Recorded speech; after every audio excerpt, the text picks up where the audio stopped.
नमस्कार दोस्तों, चौथा रास्ता न्यूज़ चैनल में आपका स्वागत है। आज दो कहानियां मैं आपके सामने रख रहा हूं। शादी का मंडप सजा था, आज बारात जानी थी, तभी सेना का कॉल आ गया और दूल्हा बने कुलदीप सिंह पाल लग्न मंडप छोड़कर सीमा पर चले गए। आज उनकी बारात फर्रुखाबाद जानी थी। रात को 7 फेरे होने थे, लेकिन वे देश की रक्षा की खातिर अपनी खुशियों को छोड़कर चल पड़े। महेंद्रपाल सिंह के बड़े बेटे कुलदीप 1.5 साल पहले ही बीएसएफ में भर्ती हुए थे। जैसे ही कॉल आया तो उन्होंने शादी अपनी कैंसिल की और वो फ़ौरन वो देश की सीमा पर चले गए। इधर देश के लिए जान गंवाने वाले लांस नायक दिनेश कुमार शर्मा के परिजनों को उनके जाने के बाद ये भी गम है कि जिस दिन वो शहीद हुए उस दिन सुबह 4 बजे पत्नी सीमा के पास उनका फ़ोन आया था, लेकिन प्रेग्नेंट होने के कारण उन्होंने दवाइयाँ ले रखी थी, जिसके कारण नींद नहीं खुली। अब जिंदगी भर दिनेश के फ़ोन का इंतज़ार करती रहेंगी। पुंछ में 7 मई को दिनेश पाकिस्तानी गोलीबारी में घायल हो गए थे। ऑपरेशन के कुछ घंटे बाद उनकी मौत हो गई।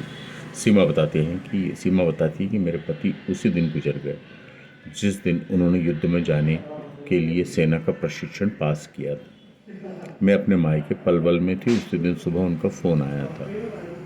भारतीय सेना ने वादा किया है कि पलवल में दिनेश की मूर्ति लगाई है। दिनेश के ससुर कहते हैं कि मेरी बेटी ने मुस्कान खो दी और मैंने दामाद।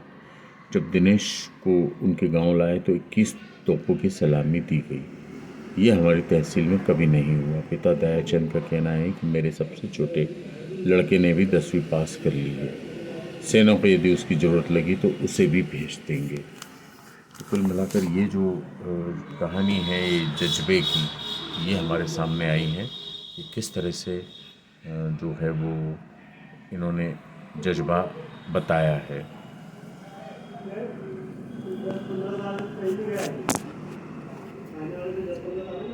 सबसे बड़ी बात यह है कि जो दिनेश शर्मा की जो कहानी है वो बड़ी दर्दनाक है, क्योंकि वो जब उन्होंने जिस दिन वो शहीद हुए उस दिन उन्होंने सुबह 4 बजे पत्नी सीमा के पास फ़ोन किया था, लेकिन प्रेग्नेंट होने के कारण वो उन्होंने दवाइयाँ ले रखी थी और वो सो रही थी, तो उनकी नींद नहीं खुली और वो फ़ोन सुन नहीं पाई। अब उनको ये इस बात का अफसोस है कि ज़िंदगी भर वो मुझे अफसोस रहेगा कि मैं उनका फ़ोन का इंतज़ार करूँगी। अब तो वो तो दूसरी दुनिया में चले गए, वो शहीद हो गए हैं। कुल मिलाकर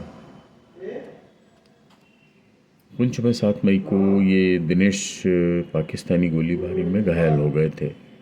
और ऐसी किसी कहानी मैंने आपको बताई है कुलदीप सिंह पाल की, जो शादी का मंडप छोड़कर सीमा पार चले गए जंग लड़ने के लिए।